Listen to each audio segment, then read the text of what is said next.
اس نے جہاں اس کائنات کی ذمہ داری لگائی ہے کہ وہ اس کائنات میں پیدا کیے جانے والے ہر زندہ کی روزی میں اپنا کردار انجام دے، اور واضح ہے کہ جس کو اللہ نے زندگی دی ہے اس کو روزی کا بھی محتاج بنایا ہے۔ جس کو زندگی دی ہے اس کے لیے روزی ضروری ہے۔ زندگی دینے والا ہی روزی کا انتظام کرنے والا ہے، یا زندگی دینے والا کوئی اور ہے اور رزق دینے والا کوئی اور ہے؟ کوئی حج نہیں، تھوڑا یہ بولو جا اپنا ایمان اور عقیدہ، کیونکہ جو بات کرو گے وہ لکھی جائے گی۔ جو آپ کی زبان سے جواب برآمد ہوگا وہ آپ کے نامہ اعمال میں نوٹ کر دیا جائے گا۔ لہذا میں نے آپ سے سوال کیا کہ آپ اس سوال کا کیا جواب دیتے ہیں اور آپ کا ایمان اور عقیدہ کیا ہے؟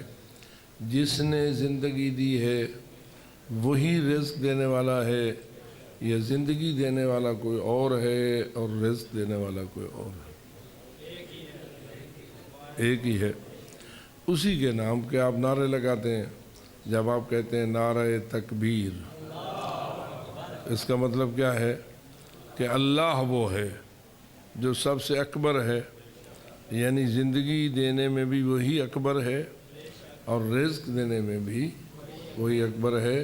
نہ زندگی دینے میں کوئی اس کا شریک ہے اور نہ روزی دینے میں اس کا کوئی شریک ہے۔ لیکن جس نے زندگی دی ہے اس نے محدود مدت کے لیے زندگی دینے کا پروگرام بنایا ہے یا ہمیشہ کے لیے زندگی دینے کا پروگرام بنایا ہے؟ ایک مرتبہ پھر غور کیجئے۔ میں نے اسی کہا ہے نا، جو آپ کہیں گے وہی لکھا جائے گا، وہی آپ کا ایمان قرار پائے گا، اور اسی کے امیر علی ولی ہوں گے۔ تو آپ میرے سوال کا جواب دیجئے۔ اللہ نے آپ کو زندگی دی، اس کے پروگرام میں، اس کے نظام میں، اس کا پروگرام کیا ہے؟ آپ کو کچھ عرصے کے لیے زندہ رکھے یا ہمیشہ کے لیے زندہ رکھے؟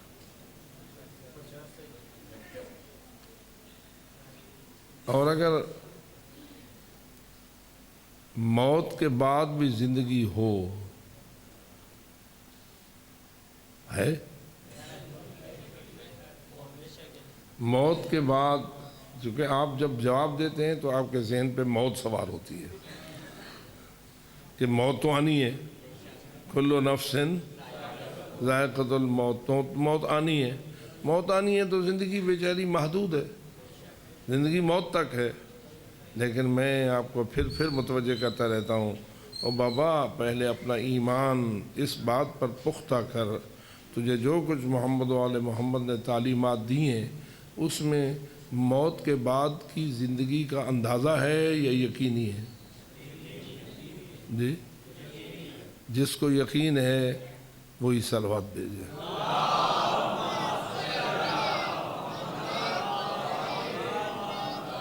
اب آپ کی یہ صلوات لکھی گئی یا نہیں؟ یہ صلوات جو آپ نے پڑھی یہ لکھ لی ہے کس نے؟ فرشتوں نے۔ اب فرشتوں نے یہ صلوات مولوی صاحب کو اس کی تقریر کو اپریشیٹ کرنے کے لیے لکھی گئی ہے یا آپ کے ایمان کو ثابت کرنے کے لیے لکھی گئی ہے؟ کیونکہ میں نے کیا کہا تھا، یہی عرض کیا تھا نا، جو موت کے بعد کی زندگی کو مانتا ہے اور ایمان رکھتا ہے وہی صلوات بھیجے۔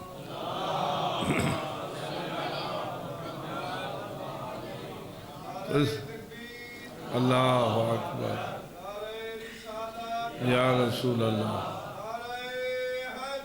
یا الہ، بلند سلام۔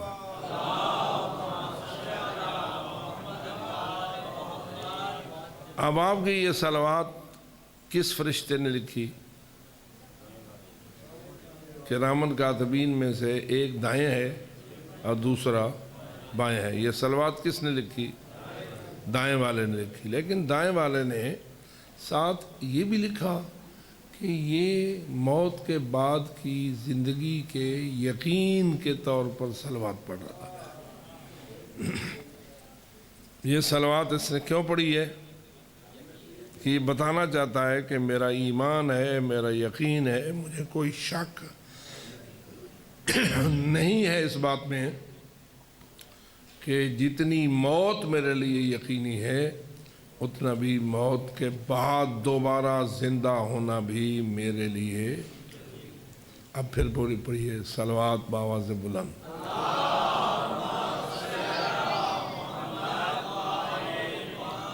تو اب آپ کی کل زندگی کتنی ہوئی؟ موت سے پہلے اور موت کے بعد دونوں زندگیوں کا مجموعہ کتنا بنا؟ ہمیشہ کا۔ پس آپ نے ہمیشہ زندہ رہنا ہے۔ ہوں میں پوچھتا ہوں کتنی عرصہ زندہ رہنے ہوئے؟ والا افسا کو پتہ کہ نہیں۔ جب میں پوچھتا ہوں کتنا زندہ رہنا ہے، پتہ کہ نہیں۔ اور تجھے پتہ موت کا نہیں ہے، تجھے یہ پتہ نہیں ہے کہ میری موت کا لمحہ کون سا ہے، لیکن یہ تو تجھے محمد و آل محمد کی تعلیمات کے ذریعہ یقین دلوا دیا گیا ہے کہ موت سے پہلے بھی زندگی ہے، موت کے بعد بھی زندگی ہے، لہذا میری زندگی کا پروگرام محدود نہیں ہے بلکہ لامحدود ہے۔ اچھا، جو لامحدود عرصہ تک زندہ رہے گا وہ اس کا شکریہ ادا کرنے کے لیے جس نے یہ نظام بنایا ہے بآواز بلند صلوات۔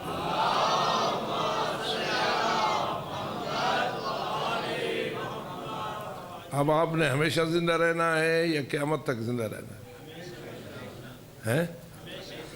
قیامت آوے سی تو سنبھالی ہو سو۔ اور بابا قیامت میں تو سب کچھ تباہ ہو جائے گا، سب کچھ تباہ ہو جائے گا، یہ بات صحیح ہے، کل من علیہا فان، یقینی ہے، لیکن ساتھ یہ بھی تو ہے نا کہ دوبارہ بھی زندہ کیا جانا ہے۔ اور جب دوبارہ زندگی ملے گی تو مجھے اپنی زندگی ملے گی یا کسی اور کی؟ جی میں ہوں اتھا اپنی لدھی ہے، اتھا ہی اپنی ہو سی ہے، کہیں بے دی دے سی، ہر ایک کی اپنی اپنی زندگی ہوگی۔ اس کا مطلب یہ ہوا کہ زندگی دینے والے نے ازل سے یہ فیصلہ کر رکھا ہے کہ جس کو میں نے انسانی زندگی عطا فرمائی ہے اس کو ہمیشہ زندہ رکھوں گا۔ درمیان میں جی میں نیندر آوے دیئے، رات کو سامنے دو، فجر کو بال اٹھی پہن دو، میں آکھا ذات کو مر وین دو، فجر کو بال جی پہن دو۔ اگر یہ تعبیر میں یہ کروں، کیونکہ نیند بھی آدھی موت ہوتی ہے نا، نیند بھی کیا ہوتی ہے؟ آدھی موت ہوتی ہے۔ تو اس کا مطلب یہ ہوا جس طرح آپ سو کے بعد جاگتے ہیں اسی طرح آپ نے موت کے بعد بھی زندہ ہونا ہے۔ توجہ ہو رہی ہے؟ موت کے بعد دوسری زندگی، اگر اس پر ایمان نہ ہو تو نہ لا الہ الا اللہ کا فائدہ ہے، نہ محمد رسول اللہ کا فائدہ ہے، نہ علی ولی اللہ کا فائدہ ہے۔ اس لیے کہ لا الہ الا اللہ نے یہ درس دیا ہے نا، محمد رسول اللہ نے یہ خبر دی ہے نا، علی ولی اللہ نے یہ ہمیں اطلاع دی ہے نا کہ موت کے بعد زندگی یقینی ہے، حتمی ہے، اور اس کا نتیجہ یہ نکلتا ہے کہ تو نے ہمیشہ زندہ رہنا۔ ٹھیک ہے؟ اب جو اپنے ہمیشہ زندہ رہنے پر یقین رکھتا ہے اور اس مالک کا شکریہ ادا کرنا چاہتا ہے جس نے یہ نظام موت و حیات بنایا ہے، بلند آواز سے صلوات پڑھیں۔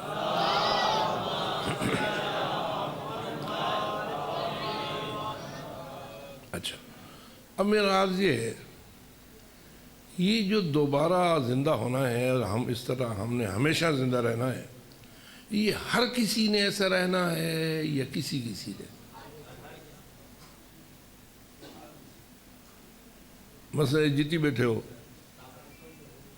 سب کے لیے موت ہے یا نہیں؟ سب کے لیے دوسری زندگی ہے یا نہیں؟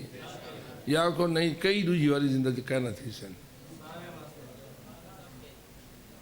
سارے تھی سن فقط سادات تھی سن. اگر میں یہ کہوں کہ فقط سادات دوسری زندگی پائیں گے، غیر سید کوئی زندگی جو کہنا تھی سی، تو یہ بات میری غلط ہوگی یا نہیں؟ کیوں کہ جنہوں نے ہمیں بتایا ہے اور جن کے ارشاد پر ہم ایمان رکھتے ہیں، انہوں نے یہ فرق نہیں کیا. انہوں نے قوم اور قبیلے کے حوالے سے کوئی فرق نہیں کیا، گورے اور چٹے کے حوالے سے کوئی فرق نہیں کیا، امیر اور غریب کے حوالے سے کوئی فرق نہیں. تو مسلم اور کافر کے اعتبار سے بھی کوئی فرق نہیں کیا. پتہ نہیں میرا رب سمجھا یا نہیں. یہ فقط مسلمان دوبارہ زندہ ہوں گے یا کافر بھی دوبارہ زندہ ہوں گے؟ کافر بھی زندہ ہوں گے، مشرک، منافق، مومن. عجیب ہے، منافق ہی دوبارہ اٹھ سن بھائی. پتہ نہیں میری بات سمجھ رہے ہو یا نہیں. کسی ویلے ایسا بہت زیادہ خوش تھی ہیں، لیکن بابا یہ جو دوسری زندگی ہے یہ فقط علی ولی والوں کے لیے تو نہیں ہے، یہ منکروں اور مبغضوں کے لیے بھی ہے. جن کے دل میں بغض علی ہے وہ مریں گے یا نہیں؟ پھر دوبارہ بغض علی والی بھی اٹھیں گے. بولو. ایک کہیں کے ویلے میں سن رہا نا، بعض فکرے تھے، بعض مصرے تھے، بعض یہ زندہ دوبارہ نہیں ہونا. بڑے بڑے قصیدے لوگ لکھے، جے گمار خدا جواب علی، جے گمار علی. اگو بولو نا، زندہ دوبارہ نہیں ہونا. ہوں دس بھائی مارے آہا مرحب کو کہیں، مولا علی سے مارے آنا. عمر بن عبد الفت کو کہیں، جنگ خندق میں جو تلوار چلی اس سے عمر بن عبد الفت ڈھیر ہوا. جنگ خیبر میں جو تلوار چلی علی کی تو مرحب ڈھیر ہوا. ٹھیک ہے. اور علی نے اتنے مارے کہ قتال العرب قرار پائے. تو ساں ایڈے خوش ہوئے جو اذان پڑھتے ہو تو اشہد ان امیر المومنین و امام الاگو و قاتل المشرکین، یعنی علی کو قاتل المشرکین آدھو لاؤڈ سپیکر دے چڑھ کے لاؤڈ سپیکر دے وڈے لاؤڈ سپیکر لا کے میں وہ کو امام بنے نا جڑا قاتل ہے. ہند کا جتنے مشرکین، جتنے دشمنان علی کی تلوار کا شکار ہوئے، آیا وہ بھی دوبارہ زندہ ہوں گے یا نہیں؟ ناراض تھا نہیں سو دوبارہ زندہ ہوں گے. لیکن فرق کیا ہوگا؟ علی سے محبت رکھنے والے دوبارہ زندہ ہوں گے جنت کے لیے،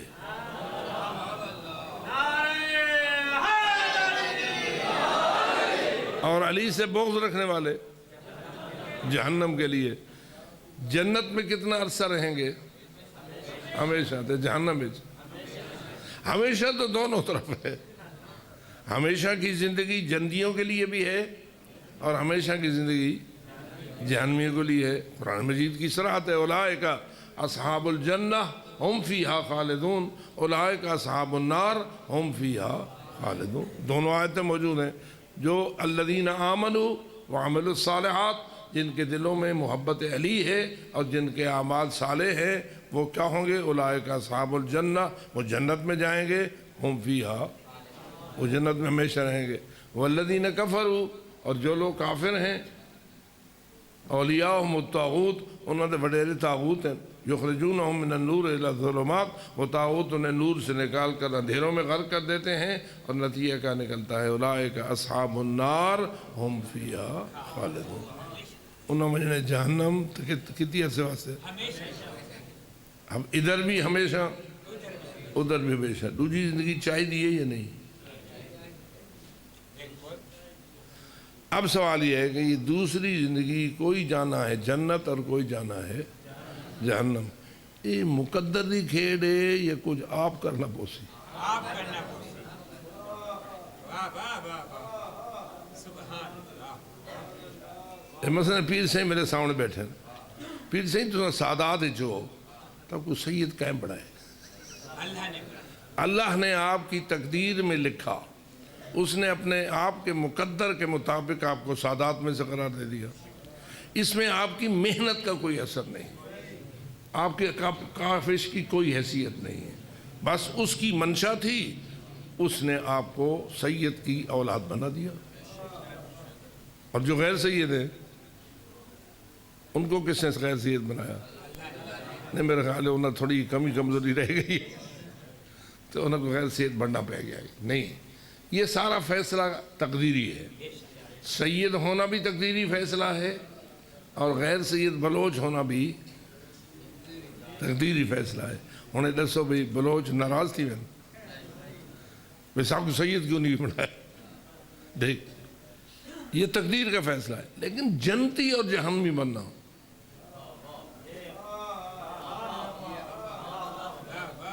ہم تھوڑا جب سوچ سمجھ کے دسو، کیونکہ میرے گالی یہ نہیں ہیں، وہ سو رالیاں نہیں ہونی ہیں، یہ نکے نکے گور رالیاں ہونی ہیں۔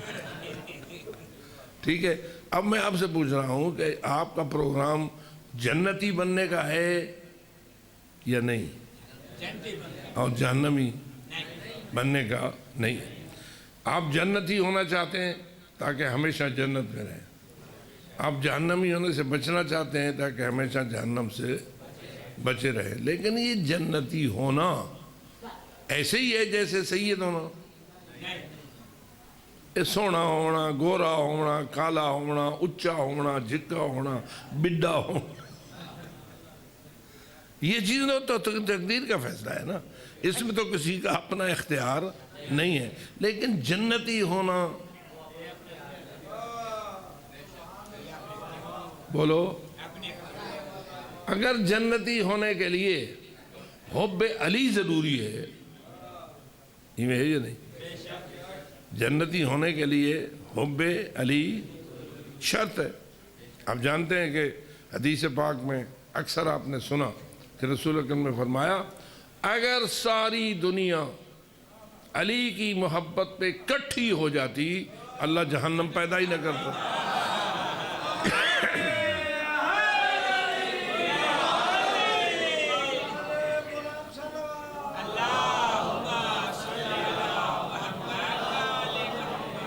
حدیث سچی ہے یا نہیں؟ آپ کے ایمان ہے اس بات پر یا نہیں؟ سارے محب علی ہو جاتے تو اللہ جہنم پیدا نہیں۔ نتیجہ کیا ہے؟ کچھ محب علی ہیں اور کچھ محب علی نہیں ہیں۔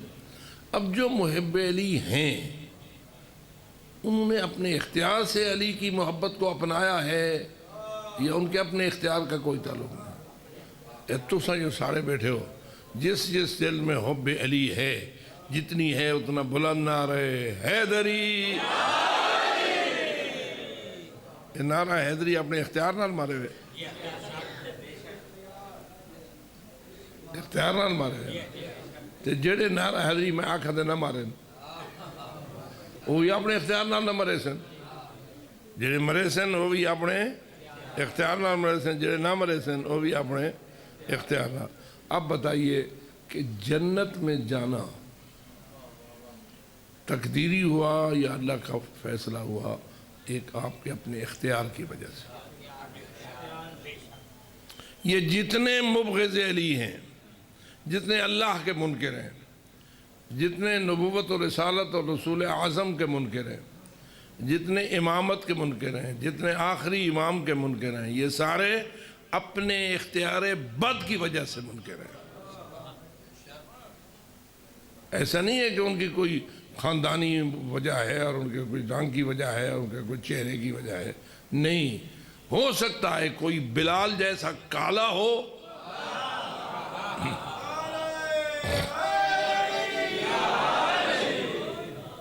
لیکن اس کے دل میں محبت ہے علی بے مثال موجود ہو، اور ہو سکتا ہے کوئی ابو لہب جیسا گورا ہو۔ ابو لہب جانتے ہو کون تھا؟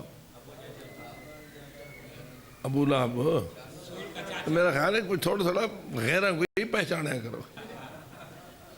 ابو لہب کون تھا؟ رسول پاک کا چچا. کس خاندان سے ہوا؟ قریش. تو اتنے رہ گیا نا، تلے آؤ نا.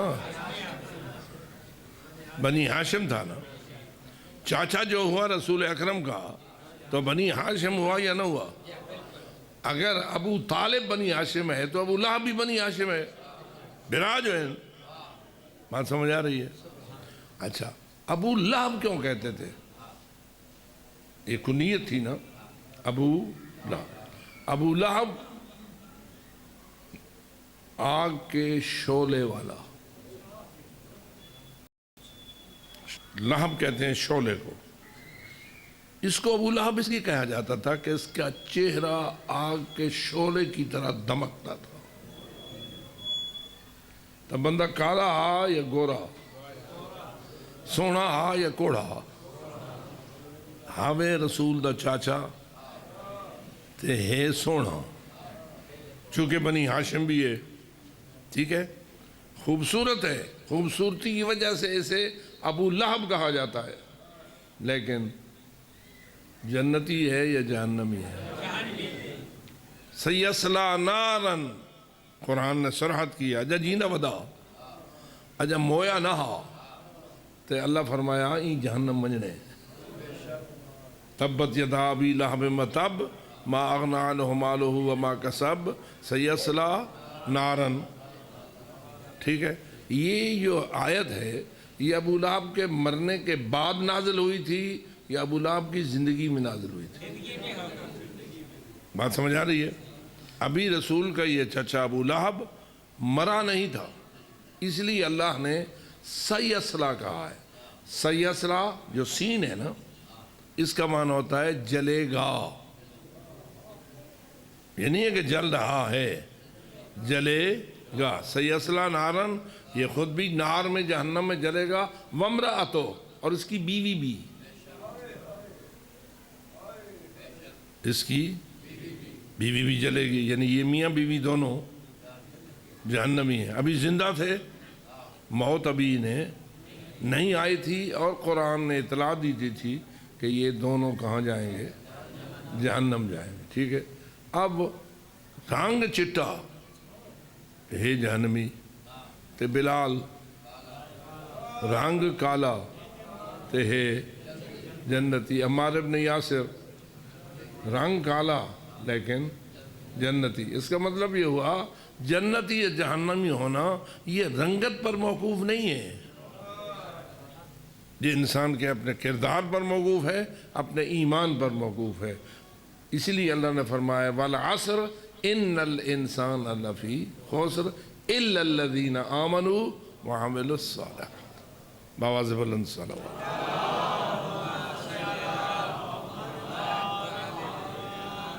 تو دوسری زندگی محدود یا لامحدود؟ کس کس کی؟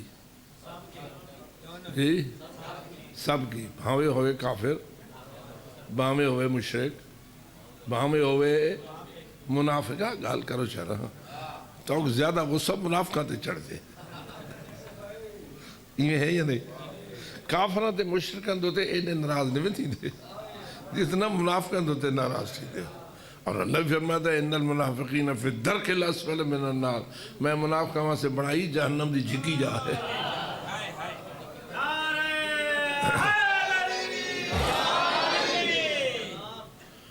تو یہ سارے دوبارہ اٹھیں گے، سارے دوبارہ. لیکن جو جنت جائے گا وہ بھی اپنے اختیار سے جائے گا کہ اس نے اپنے اختیار سے ایمان اور عمل صالح کو اختیار کیا تھا. اور جو جہنم بھیجا جائے گا وہ اپنی وجہ سے جہنم بھیجا جائے گا، اس لیے کہ اس نے اپنے اختیار سے علی کا بغض اختیار کیا تھا. اسے کسی نے مجبور نہیں کیا تھا. بابا اگر تو خود تو غور کر، علی اس لائق ہے کہ اس سے محبت کی جائے؟ آخر محبت کے بھی تو کوئی اصول ہوتے ہیں نا. جس سے آپ پیار کرتے ہیں، جس سے آپ محبت کرتے ہیں، اس میں کوئی چیز دیکھتے ہیں تو اس سے محبت کرتے ہیں. مجھے بتا تو صحیح علی میں کون سی کمی ہے کہ تو علی سے بغض رکھتا ہے؟ محبت کے لیے جو چاہیے علی میں بدرجہ اتم موجود ہے. محبت کے اعلیٰ درجے پر فائز کمالات کا مالک ہے علی. اب ذرا بتا کتنا گھٹیا ہے وہ بدبخت جو علی جیسی ہستی سے بغض رکھتا ہے. علی تو بغض کے لائق نہیں ہے، علی تو محبت کے لائق ہے. تو اس میں انسانیت ہی نہیں ہے جو علی سے بغض رکھتا ہے. انسانیت سے محروم ہے جو علی سے بغض رکھتا ہے.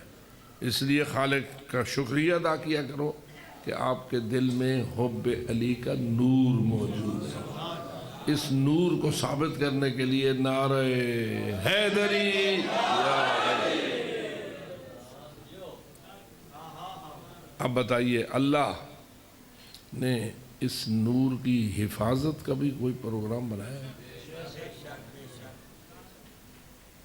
اگر بنایا ہے تو اس نے کچھ ہستیوں کو چنا ہے. ان ہستیوں کے وسیلے سے اس نے تمہارے لیے اس ایمان کے نور کو روشن کیا. ان اللہ اصطفیٰ آدم و نوحا و آل ابراہیم و آل عمران علی العالمین. یہ کون لوگ ہیں؟ اللہ نے حضرت آدم کو چنا، اللہ نے حضرت نوح کو چنا، اللہ نے آل ابراہیم کو چنا، اللہ نے آل عمران کو چنا. یہ کس لیے چنے گئے؟ اس لیے چنے گئے کہ لوگوں کی ہدایت کا فریضہ ہر شرط پہ ادا کریں.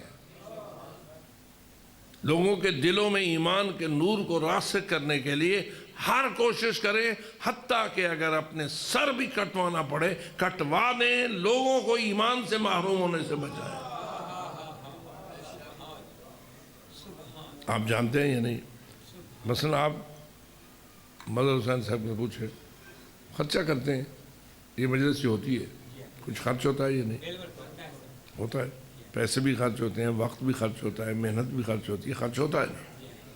جو یہ خرچ کرتا ہے اس کو محبت ہے تو خرچ کرتا ہے، محبت نہیں تو خرچ. اللہ فرماتا ہے بھئی علی ایسی ذات ہے، اس کے لیے سب کچھ خرچ کرو حتیٰ کہ سر بھی دے دو.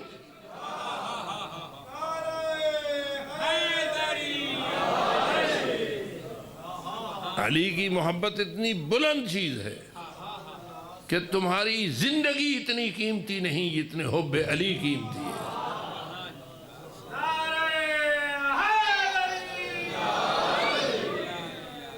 اس مقصد کے لیے اللہ نے چناؤ کیا ہے. اور میں آپ سے پوچھتا ہوں حضرت آدم نے یہ فریضہ ادا کیا یا نہیں؟ آئی بہت پہلے ایسا انہوں نے کس سے تھوڑے پتہ ہے، لیکن آپ کا ایمان یہ ہونا چاہیے یا نہیں کہ حضرت آدم نے ایمان کو اپنی امت تک پہنچانے کے لیے کوئی دقیقہ فروگزاشت نہیں کیا، پوری محنت کی. اور حضرت نوح وہ بھی چنے گئے یا نہیں؟ یہ ساری لائن، ساری صف آدم علیہ السلام سے لے کر خاتم تک سب چنے گئے. اور اللہ نے ان کا چناؤ کس مقصد کے لیے کیا؟ کہ میری امت کو ہدایت کرنے میں کوئی کمی نہ چھوڑے. اور آپ اس بات کی گواہی دیں گے کہ ان تمام انبیاء اور رسول نے اس فریضے کو پوری ہمت کے ساتھ ادا کیا، حتیٰ کہ شہید ہوئے، قتل ہوئے، قیدی بنائے گئے، لوٹے گئے، ہر قسم اذیتیں انہوں نے اٹھائیں، لیکن اپنے فریضے کی ادائیگی میں کوئی سستی نہیں دکھائی. آپ جانتے ہیں، میں تفصیل میں نہیں جا سکتا. جب یہ اس امت کا زمانہ آیا، گزشتہ امتیں حضرت عیسیٰ علیہ السلام تک گزشتہ امتیں چلتی رہیں، اب آ گیا دور حضرت رسول اکرم کا. اللہ نے رسول اکرم کی امت کے لیے کس کو چنا؟ اور یہ جو چناؤ اللہ نے کیا پرانے نبیوں کے چناؤ سے اعلیٰ تھا یا برابر تھا یا ادنا تھا؟ کسی امت کے لیے آدم کو بھیجا، چناؤ آدم کا. کسی امت کے لیے نوح کو بھیجا، چناؤ آدم نوح علیہ السلام کا. اسی طرح آگے آئیے اس امت کے لیے کس کو بتائیے، اس کے برابر کی کوئی ہستی ہے؟ سب سے افضل، سب سے اعلیٰ، سب سے اولا اور سب کا مولا.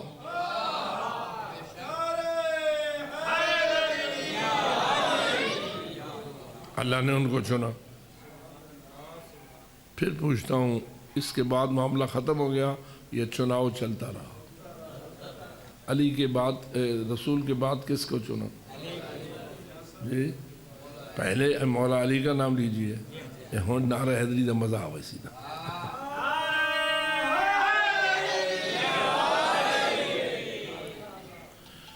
اس چناؤ کا تذکرہ کرتے ہوئے اللہ نے تمہیں خبر دی، انما یرید اللہ لیذھب عنکم الرجس اہل البیت ویطہرکم تطہیرا. اسی کے متعلق رسول نے فرمایا، انی تارکن فیکم الثقلین، کتاب اللہ و عترتی اہل بیتی. میں دو چیزیں چھوڑ کر جا رہا ہوں جو تمہاری ہدایت کا وسیلہ ہیں اور تمہیں ہر قسم کی گمراہی سے بچنے کا وسیلہ ہیں. ایک اللہ کی کتاب ہے جو قرآن مجید ہے، اور دوسری میری اہل البیت. تو اہل البیت کو اللہ نے کیا ذمہ داری سونپی؟ توجہ ہو رہی ہے؟ یہ ذمہ داری معمولی تھی یا غیر معمولی تھی؟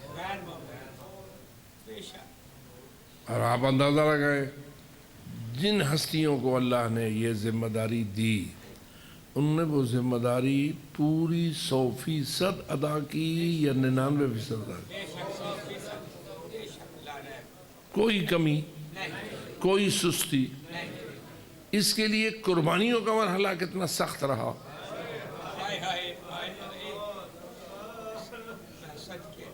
آپ توجہ کریں.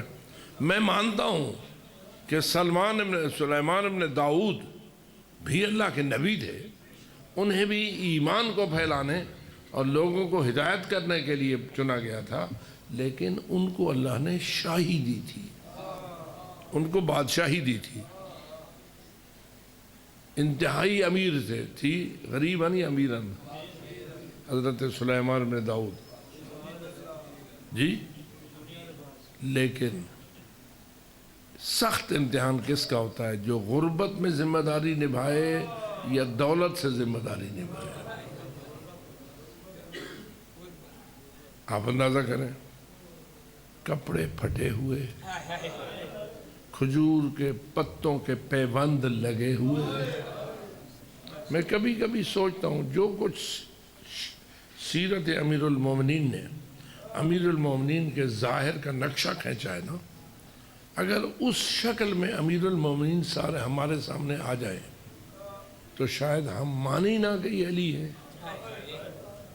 آپ جانتے ہیں نا علی کے لباس کی کیفیت کیا ہوتی تھی، علی کے جوتے کی کیفیت کیا ہوتی تھی، علی کے بدن اطہر کی صورتحال کیا ہوتی تھی. کپڑے پھٹے ہوئے، کھجور کے پتوں کے پیوند لگے ہوئے. شاید آپ نے یہ روایت کئی مرتبہ سنی ہوگی کہ ایک دن حضرت امیر المومنین کا جوتا پڑا تھا. عبداللہ ابن عباس جو آپ کے شاگرد بھی تھے اور آپ کے چچا کے بیٹے بھی تھے، ان سے کہتے ہیں، عبداللہ اس جوتے کی کیا قیمت ہے؟ وہ جوتا جو علی پہنتے تھے، نعلین جو علی اپنے پاؤں میں پہنتے تھے، اس جوتے کے بارے میں عبداللہ ابن عباس سے پوچھتے ہیں کہ اس کی کیا قیمت ہے. عبداللہ جواب میں کہتا ہے کہ یہ اتنے پیوند کھا چکا ہے، اتنے گنڈھی پہ گئی ہیں، پیوند کھا چکا ہے کہ اب تو کوئی اسے خریدار ہی نہیں ملے گا. بازار میں کوئی اسی خریدنے کے لیے تیار ہی نہیں ہوگا. اس وقت علی نے یہ جواب دیا، یہ جوتا جو بازار میں کوئی قیمت نہیں رکھتا، میری نگاہ میں تمہاری یہ حکومت اس جوتے سے بھی کم قیمت ہے.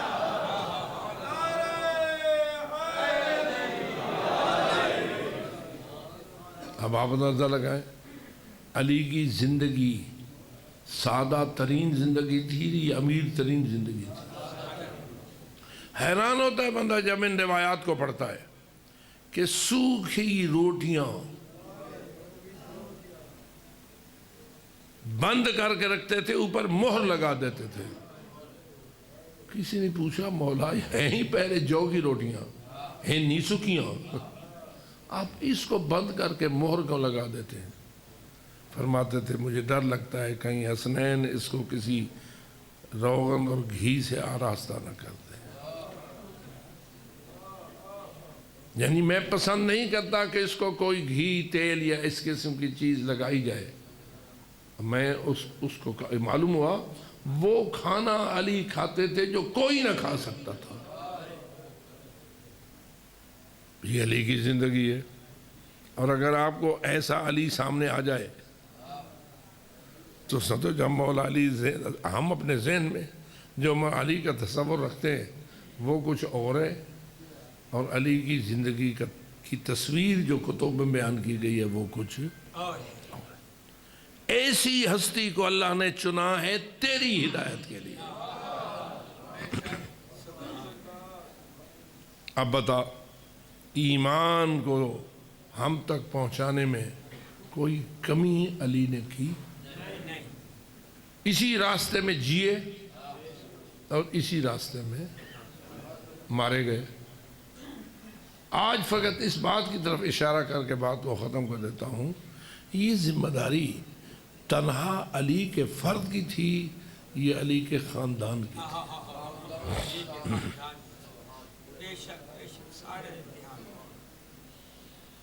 اللہ نے علی کو بیٹے بھی دیے تھے اور علی کو بیٹیاں بھی دی تھی۔ آپ جانتے ہیں نا کہ مولا علی کی بہت ساری شادیاں تھیں، ان میں بیٹے بھی ہوئے اور بیٹیاں بھی ہوئی۔ ان میں دو تو چلو امام معصوم تھے، کون کون؟ امام حسن اور امام حسین۔ لیکن حق یہ ہے جتنے بیٹے تھے جتنی بیٹیاں تھیں زندگی سب کی معصومانہ تھی۔ زندگی سب کی کیا تھی؟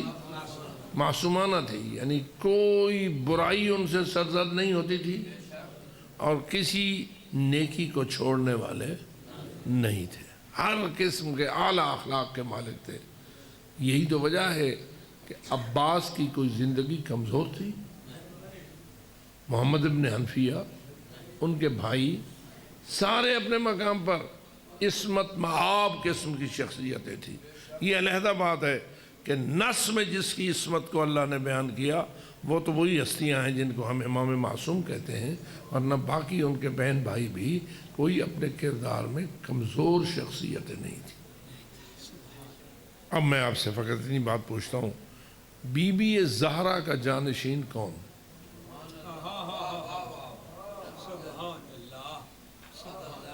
بی بی بطول کا جانشین کون؟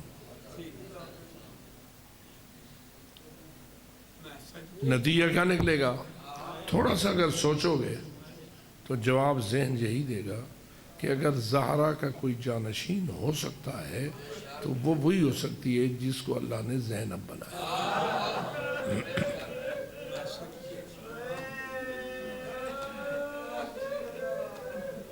جو کمالات، جو خوبیاں، جو بلندیاں اللہ نے حضرت فاطمہ زہرا کو عطا فرمائی تھی، فاطمہ زہرا کے بعد ان کی وارث بنی ہے تو ان کی بیٹی زینب کبریٰ نے۔ اپنے زمانے کی زہرا، اپنے زمانے کی فاطمہ۔ اب آپ اندازہ کریں فریضہ کیا تھا، ذمہ داری کیا تھی؟ ذمہ داری وہی تھی جو بھائیوں کی تھی۔ زینب کبریٰ کی ذمہ داری بھی وہی ہے جو امام حسن مجتبیٰ کی ہے۔ زینب کبریٰ کی ذمہ داری بھی وہی ہے جو حسین شہید کربلا کی ہے۔ دین کو زندہ رکھے، ایمان کو پائندہ رکھے، جتنے بھی مظالم آئیں، دشمن جو بھی چالیں چلے، اگر علی کی بیٹی ہے تو اپنے مشن کو کامیاب کر کے دیکھا ہے۔ اب جب ہم اس منزل پہ پہنچتے ہیں تو پھر کہنا پڑتا ہے ہاں زہرا مصائب تو آپ کے لیے بھی تھے، لیکن آپ کی بیٹی کے لیے کوئی کم مصائب نہیں تھے۔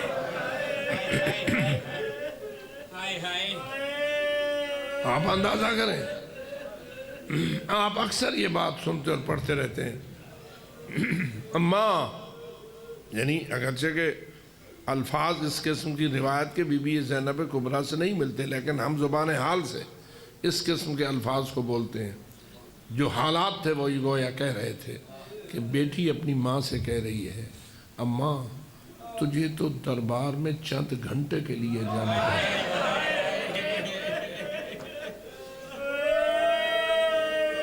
تجھے تو دربار میں چند گھنٹے کے لیے جانا پڑا۔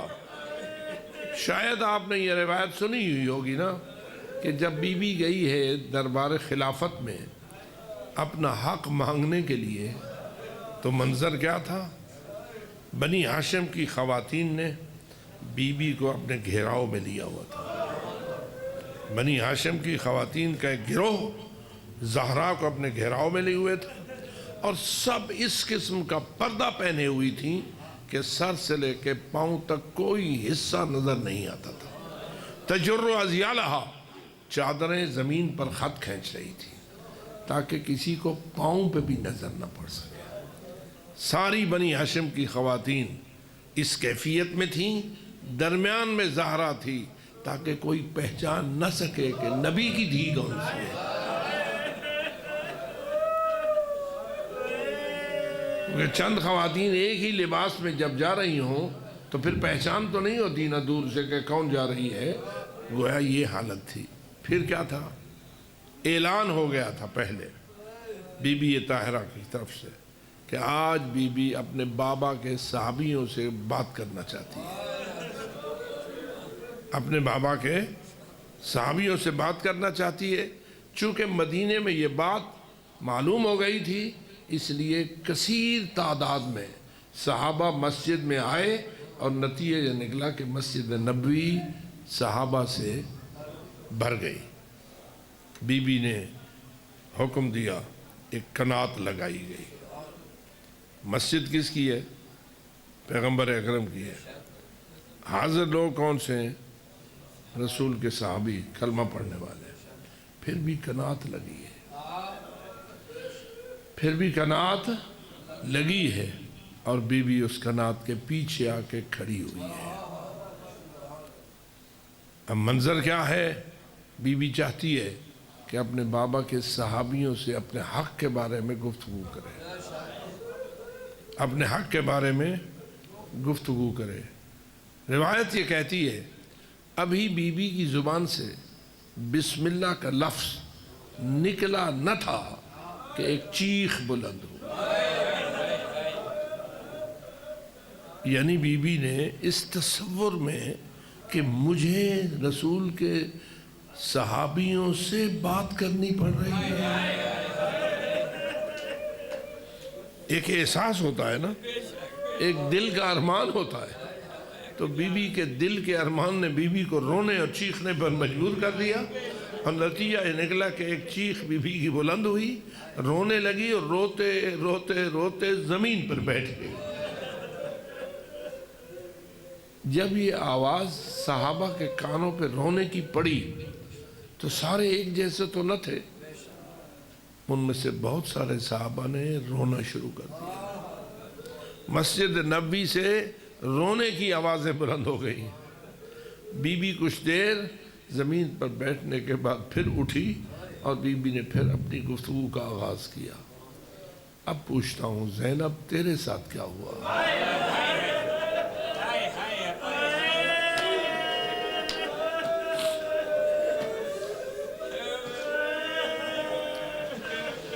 ذمہ داریوں کی ادائیگی اور اپنے فرض کو نبھانا یہ کوئی معمولی ذمہ داری نہیں ہے میرے عزیز دوست۔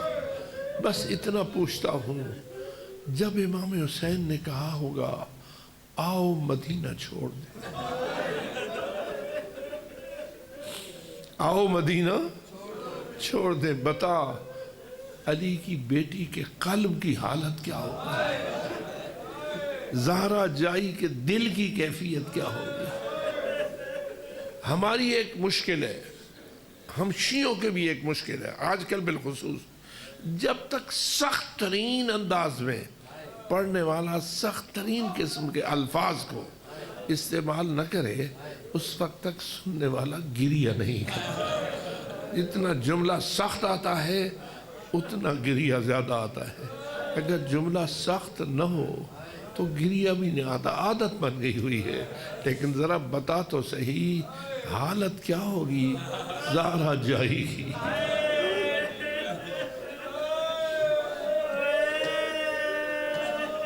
یہ تو مدینہ سے روانگی کا وقت تھا، یہ تو مدینہ سے روانگی کا وقت تھا۔ آج ذرا جائزہ لے جب کربلا سے چلی،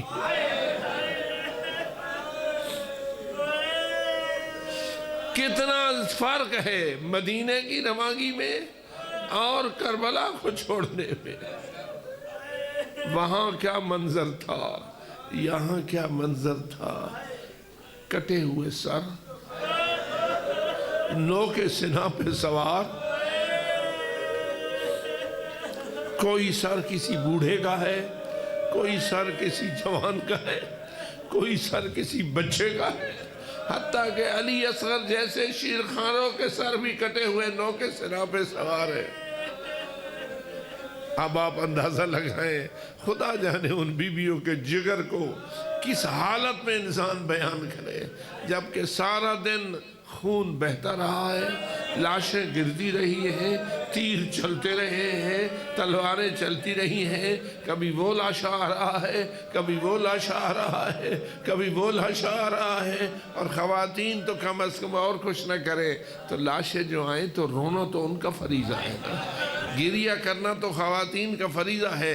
مجھے بتا عاشور کے دن کون سا وقت آیا ہوگا جس میں بیویوں کا رونا تھم گیا ہوگا، بیویوں کی آہیں کم ہو گئی ہوگی، بیویوں کے گریہ و بکا میں کوئی کمی آئی ہوگی، بلکہ حق تو یہ ہے ایک لاشا آتا تھا اس پہ رونا ابھی ختم نہ ہوتا تھا دوسرا آ جاتا تھا، دوسرے پہ گریہ ختم نہ ہوتا تھا تیسرا آ جاتا تھا، اور ہر لاشے کی کیفیت علیحدہ ہوتی تھی، ہر ایک کی کیفیت ایسا علیحدہ ہوتی تھی، کسی کا سر تن سے جدا ہو گیا ہے، کسی کے بازو کٹ گئے ہوئے ہیں، کسی کا سینہ چھلنی ہو گیا ہے، کسی کا گلو دار ہو۔ اے رسول کی بیٹی، تیری مصیبتوں کو کیسے سمجھوں اور تیرے دل کی کیفیت کا کیسے جائزہ لوں؟ بیان ہو سکتا ہے تو اور کچھ نہیں تو ظاہر بیان ہو سکتا ہے، کسی کے سینے پہ زخم آیا، کسی کے بازو پہ زخم آیا، کسی کے بدن کے کسی حصے پہ زخم آیا، لیکن یہ زخم ظاہری ہوتے ہیں، ان زخموں کے پیچھے کوئی اندر بھی زخم ہوا کرتے ہیں، ایک ظاہر میں زخم لگتا ہے تو ایک باطن میں زخم لگتا ہے۔ بے شک تو نے علی اصغر علی اکبر کے سینے کو نیزے سے چھلنی ہوتے تو دیکھا ہے، لیکن اس کے ذریعہ جو نیزہ لگا اور علی اکبر کا سینہ چھلنی ہوا، بتا زینب کبریٰ کے دل کا کیا حال ہوا، دختر زہرا کے جگر کی کیا کیفیت ہوئی، اس کا وزن تو ہم نہیں کر سکتے، اس لیے کہ ہمیں تو ظاہر نظر آتا ہے، ہمیں باطن نظر نہیں آتا، لیکن خدا جانے وہ وقت کتنا سخت تھا جب آواز آئی لوٹو تمہاری،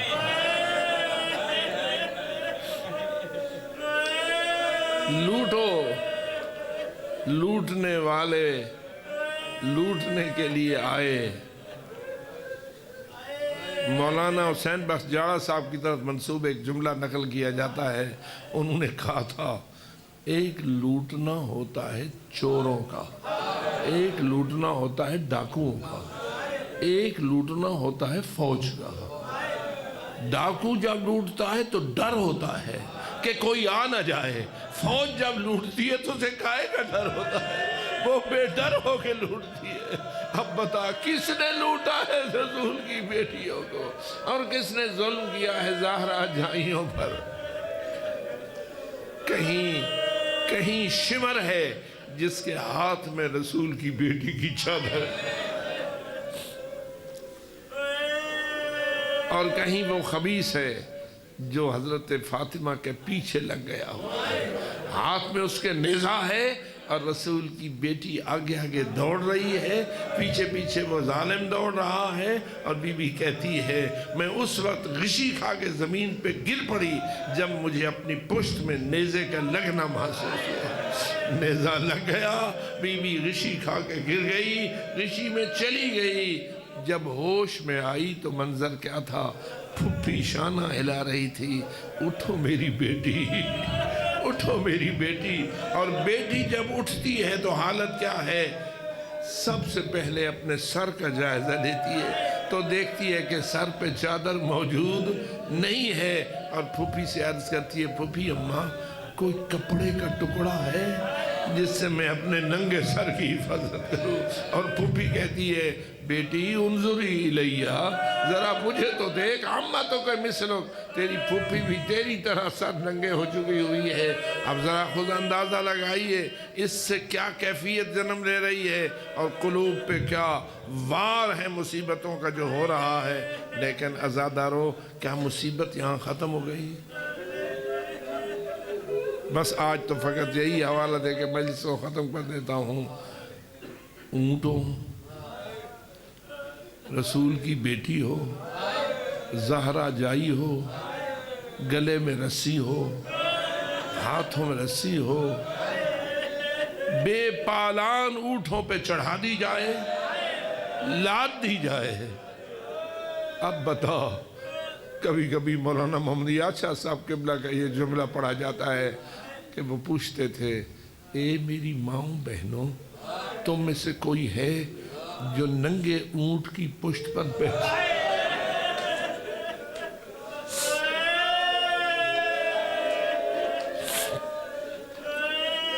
ایسے اونٹ کی پشت پر بندھی ہوئی ہے رسول کی بیٹی زہرا جائی، اور گزر رہی ہے کوفہ کے محلات سے، کوفہ کی گلیوں سے۔